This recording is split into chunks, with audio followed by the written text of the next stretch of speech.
Hey everybody, this is Death by D4, and welcome to 5 languages that you've never heard of in Dungeons & Dragons 5th edition. There's a lot to go over, so be sure to subscribe and let's dive right on in.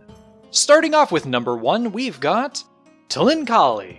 This language is exclusive to the race of creatures known as the Tlinkali, which are basically this race of half-human, half-scorpion monstrosities that can be found on page 193 of Volo's Guide to Monsters. Despite their rather meager CR rating of 5, the Tlinkali are actually pretty formidable opponents, capable of wielding weapons like the longsword, and even a spiked chain that they can use to grapple and restrain their prey. However, their most potent weapon is, of course, their scorpion tail, which not only deals a large amount of poison damage, but can also poison and paralyze their prey. You'd certainly not want to be hit by this in the middle of combat, that's for sure. Anyway, typically the Tlinkali can only be found in deserts, where they roam around hunting at the hours of dawn and dusk. Otherwise, during the midday heat and the nightly cold, they submerge themselves beneath the sand, or simply seek out shelter in a cave or ruins that hide themselves from the harsh temperatures. The Tlinkali are a nomadic and tribal species that always stay on the move after their prey whenever possible, stopping only to make a temporary home if they have the need to lay their eggs.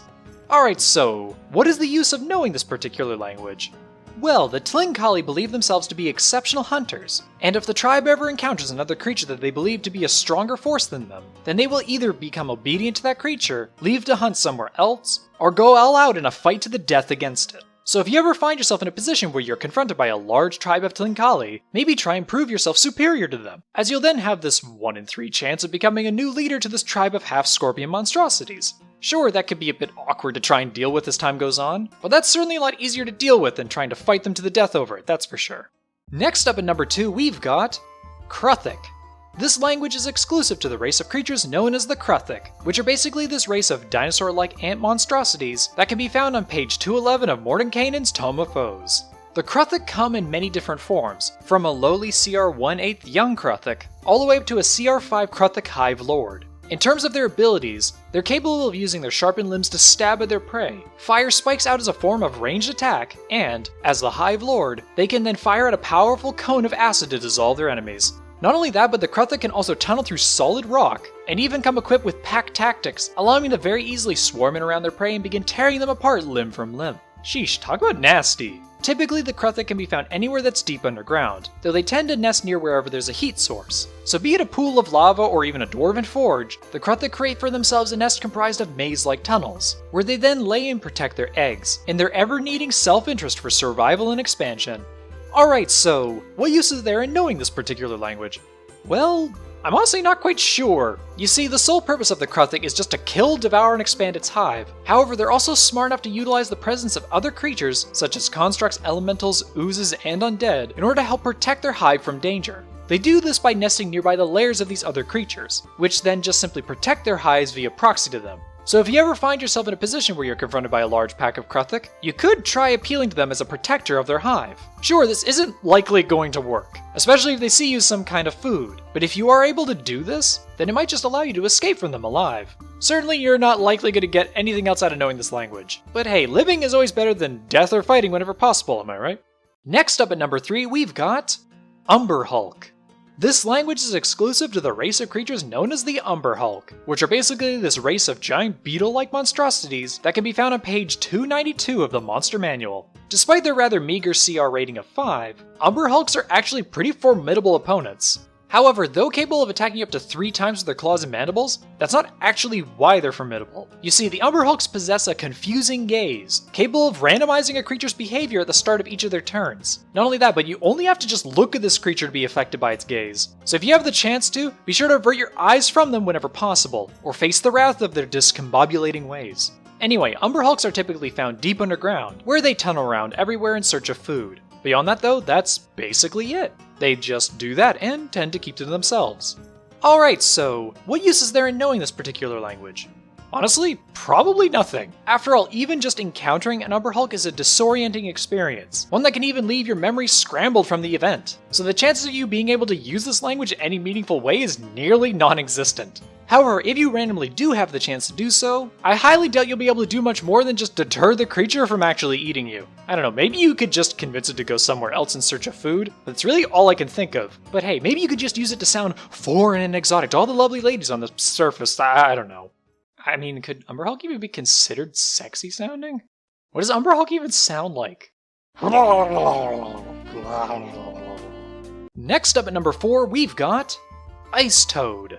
This language is exclusive to the race of creatures known as the Ice Toad, which are exactly what you would expect. Big, frosty toad monstrosities that can be found on page 90 of the adventure module, Rise of Tiamat, or on page 235 of Tales of the Yawning Portal if you're interested in their giant variant. In general, Ice Toads really aren't much of a threat. After all, they're only CR1, and their giant variants aren't much higher than that, only being CR3. However, it's probably worth noting that the Ice Toad possesses a Cold Ore ability capable of damaging enemy creatures nearby them. Not only that, but their giant variant can swallow their prey whole, which is just never fun to deal with whenever it comes up. Anyway, Ice Toads are found exactly where you expect them to be found, way up in the Frigid North, typically nesting around glacial rifts and ice flows.